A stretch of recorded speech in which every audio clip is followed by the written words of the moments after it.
Mnogi su već počistili vrtove i bašte i možda čak pristupili obradi tla. Ukoliko ste pratili naše video savjete tokom ove povrtlarske sezone, vi niste jedni od tih, nego je i vaš vrt još uvijek bujan i pun zelenila poput ovog našeg. Tema današnjeg videa jeste izgled vrta u oktobru i biljke koje smo sadili u augustu, te sada imamo priliku da ih beremo i uživamo u njihovim plodovima.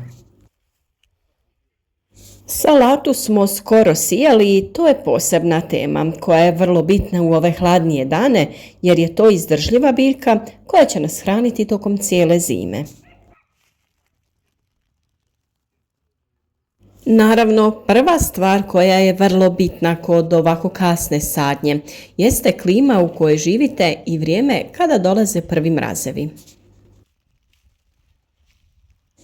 Kada je povoljna godina, kod nas prvi mraz bude tek krajem oktobra i imamo dovoljno vremena da poberemo naše mlade biljke.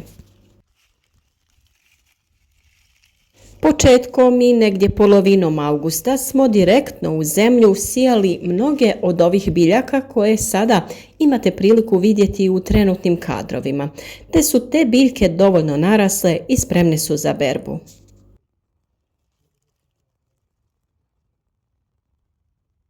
Blitva koju smo sijali bujna je i beremo je već skoro mjesec dana, a ova koju smo sijali skoro krajem augusta će biti za berbu za nekih 7 dana. Tu je naravno i špinat koji volimo brati dok je još mlad i ima sitnije listove.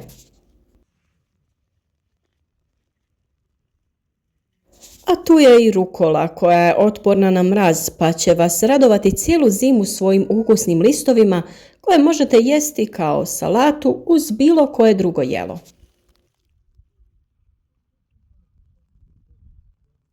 Iz zemlje sada vadimo ciklu, repu, rodakvu, sve biljke koje smo sijali početkom augusta. Ja vjerujem da su ove godine bili dosta povoljni uslovi jer je august bio i dosta kišan, a ono što je posebno bitno i čemu se uvijek vraćamo u našim videima jeste malčiranje. Sve naše biljke su bile zaštićene od previsokih temperatura, tako da je i vlaga u zemlji bila dovoljna za njihov odličan razvoj. Paradajz smo sklonili, ali paprika se još ne da. Imamo i za konzumaciju u salatama i još uvijek imamo i rog paprika koje koristimo za pripremu zimnice. Feferonke još uvijek daju plodove, pa iako smo pripremili dovoljno onih u teglama, još uvijek imamo i u svježem obliku. U našem vrtu može se pronaći i nešto bamije i boranije koja je još uvijek dobra za berbu. Ukoliko za sebe uzgajate biljke i želite da uživate u zdravoj hrani i plodovima svoga rada, tada će, vjerujem, video savjeti na našem kanalu biti vam od velike koristi. Pripremite se tako za narednu godinu i zapratite naš kanal kako bi možda saznali nešto novo.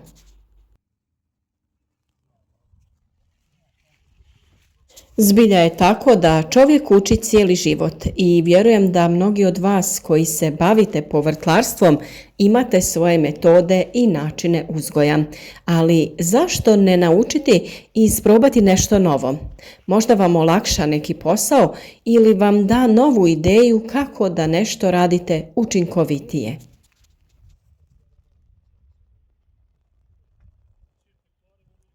Kada se krene sa vađenjem ovih biljaka iz zemlje, vrijeme je za laganu obradu tla i sijanje i sadnju zimskih kultura. Ako ste to radili na način kao i mi, koristili malč od slame ili slične prirodne materije, nije potrebna velika obrada tla. Jednostavno, samo lagano uklonite malč sa gredice, eventualno dodajte stajsko gnojivo, humus ili glistenjak, površinski prekopajte tlo i krenite sa sjetvom ili sadnjom. A većinu tih biljaka možete odmah malčirati jer će bez problema niknuti kroz tanki sloj malča. A kada izniknu, taj sloj popravite dodavanjem još malča oko biljaka. Sada je i vrijeme za vađenje kikirikija koji također uzgajamo, a o svom ovom povrću imate video savjete što se tiče uzgoja već objavljene na našem kanalu. A ako neki video možda i ne pronađete, ne brinite, biti će objavljen narednih dana, jer mi redovno radimo i snimamo, pripremamo novi video za svaki dan i rado dijelimo svoje iskustvo sa vama. Ono čemu smo se sada u ovo vrijeme najviše obradovali jesu lijepe glavice našeg kupusa. Kada smo pričali o sjetvi u augustu u jednom od videa, neki su pitali kako je moguće da se kupus tada sije, u smislu kada će biti vrijeme berbe i da li će uopšte moći da se razvije do kraja. Pa kupusu je godilo ovo vrijeme, bilo je dovoljno toplo nakon sjetve i održavali smo potrebnu vlažnost zemljišta, tako da je dosta brzo napredovao.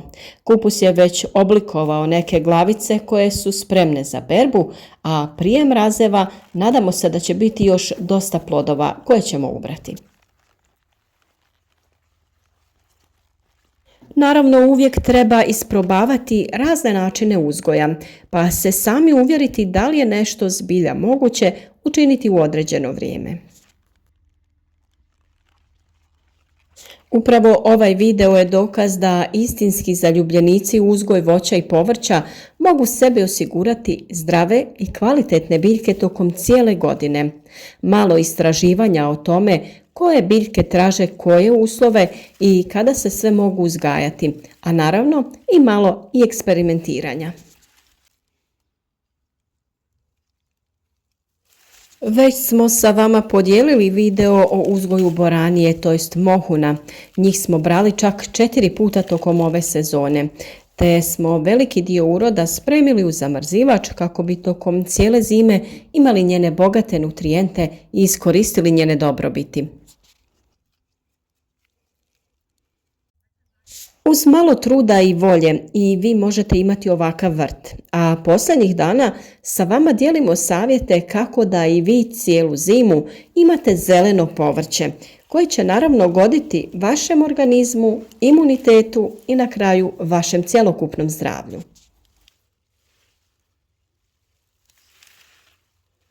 Nije vam stvarno potreban poseban prostor, jednostavno posijte sjemena biljaka, na primjer salatu, rukolu, špinat, matovilac, posadite luk.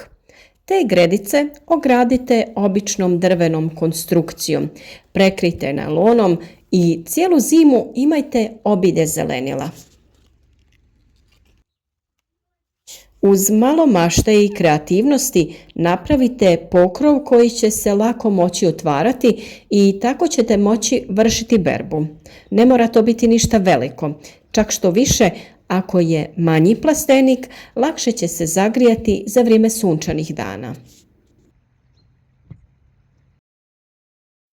U jednom od narednih videa ćemo vam pokazati jednostavan način kako mi prekrivamo i štitimo naše povrće, pa svakako i dalje pratite naše objave i naš kanal. Uvijek ima neka nova tema i nešto novo što želimo sa vama da podijelimo, tako da ćemo i u narednom periodu da se družimo i razmjenjujemo iskustva vezana za uzgoj voća i povrća.